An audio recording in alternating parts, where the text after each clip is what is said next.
ప్రతి ఒక్క మనిషి తనకి కష్టాలే రాకూడదని ఆ భగవంతుణ్ణి కోరుకుంటాడు. కానీ ఆ భగవంతుడు ఎవరికి ఎంత ఇవ్వాలో అంతే ఇస్తాడు. కష్టాలొస్తేనే కదా మన చుట్టూ ఉన్న మనుషుల గుణాలు, నిజ స్వరూపాలు బయటపడతాయి. మనం నవ్వితే ఏడ్చేవాళ్ళు, ఏడిస్తే నవ్వేవాళ్ళు.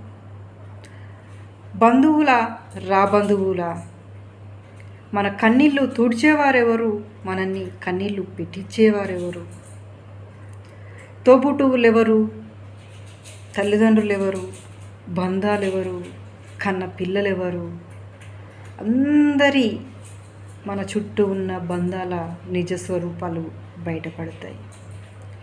ఇవన్నీ నేర్చుకున్న మనం ఒక గుణపాఠంలా భావించి బ్రతకడమే